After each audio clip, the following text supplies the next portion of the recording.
मध्य प्रदेश के खंडवा में पहुंचे कैबिनेट मंत्री प्रहलाद पटेल। हम आपको बता दें कि खंडवा के किशोर कुमार सभागृह में पंच सरपंच महासम्मेलन में पहुंचे कैबिनेट मंत्री प्रहलाद पटेल ने इसी मामले पर सरपंचों से क्या कुछ कहा, सुनिए।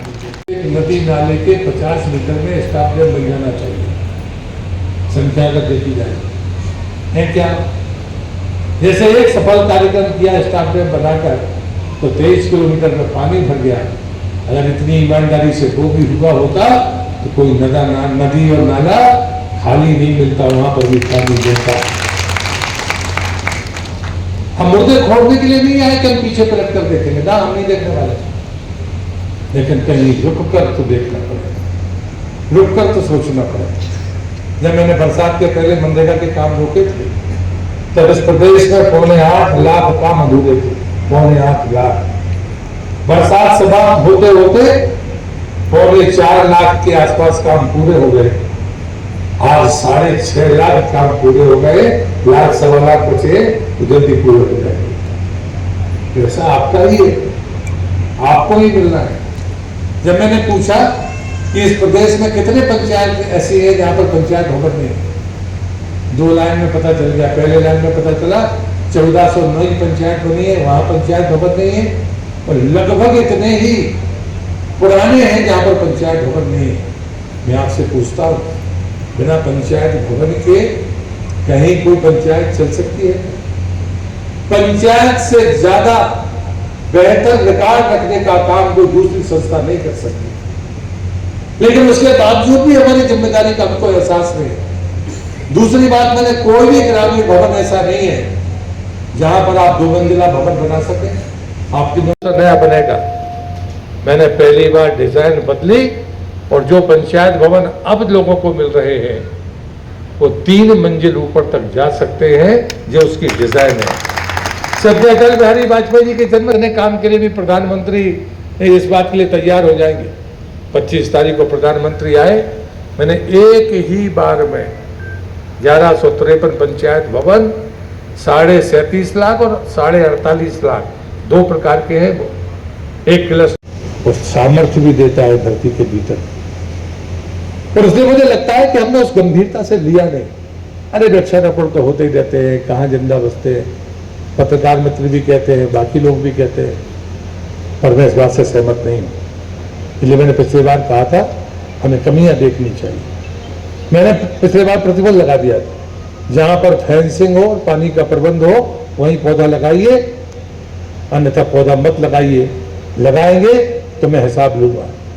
अब इस बार मेरे पास 3 महीने थे, तो मैंने सीधा प्लान दिया है हमारे अधिकारीगणों ने। अभी मैं जहां जा रहा हूं मुझे वो काम दिखता है। मैंने कहा 30 मई तक जो सरकारी जमीन जिस पंचायत में हो, जनपद में आप 10 जगह मत करिए, 2 जगह करिए, फेंसिंग करिए, पानी का प्रबंध वहां पर पहले से करिए कि बाद में जब ठंड कम होने लगेगी तो पानी की जरूरत पड़ेगी। यदि गर्मियां 3 बचा ली, उस पौधे का जीवन आपने दे दिया, तो पूरी जिंदगी आने वाली पीढ़ी को वो भी जीवन देगा, इसकी गारंटी आप दे पाएंगे। तो मैंने कहा कि वही लगाओ जहां पर फेंसिंग है, जहां सुरक्षा है, जहां पानी है।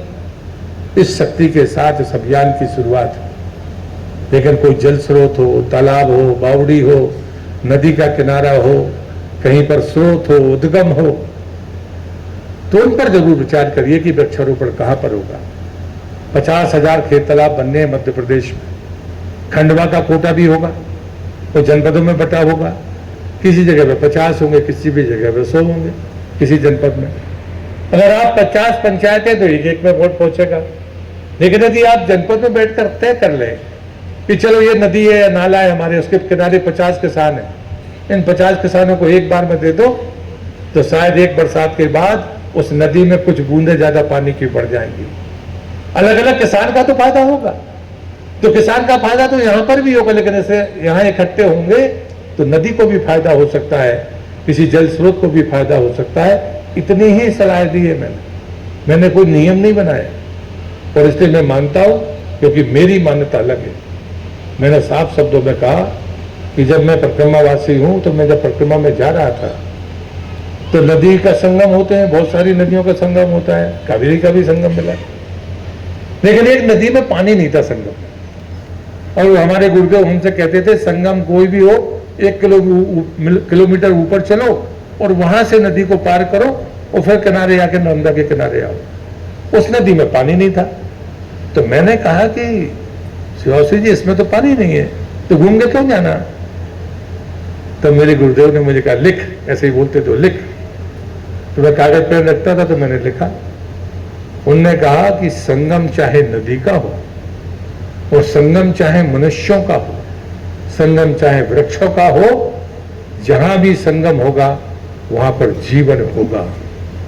हम कहां से पैदा हुए, तो उसको रौंद के जाने की गलती मत करो, इतनी मर्यादा का पालन करो।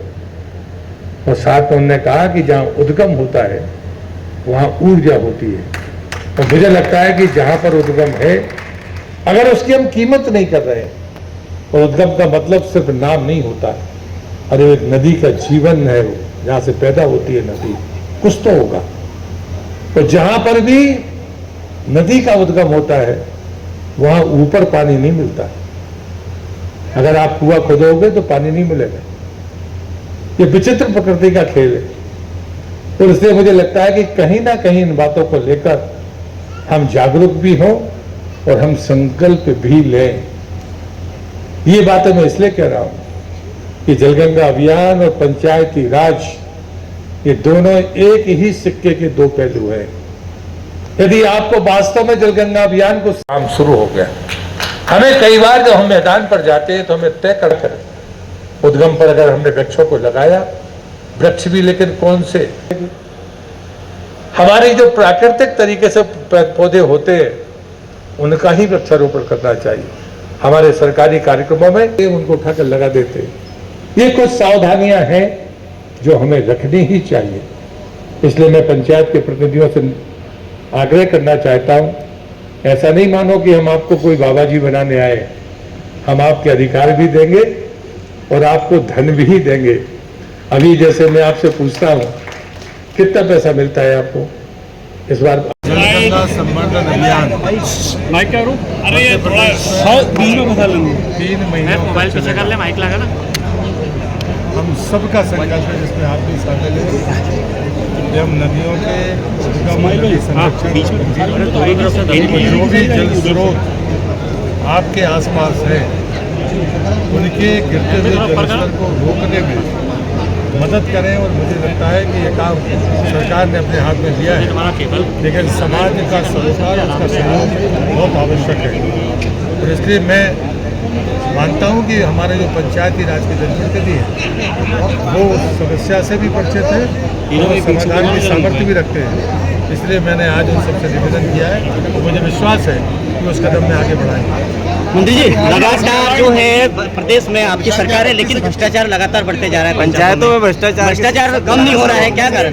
एक बात बड़ी साफ है, जो भ्रष्टाचार करता है उस पर कार्रवाई भी सख्ती से होती है। एक सवाल मंत्री जी, 1 साल पूरे हो गए मंत्री जी, एक सवाल, उद्गम में पानी नहीं मिला। मंत्री जी 1 साल पूरे होने को है, सरकार 1 साल केंद्र सरकार पूरे नहीं कर पाएगी।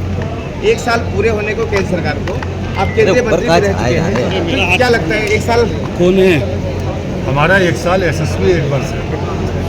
इतने जो परिणाम आए हैं वो परिणाम पूरे देश और दुनिया देख रहे हैं। बंगाल में राष्ट्रपति शासन कब तक लग जाएगा?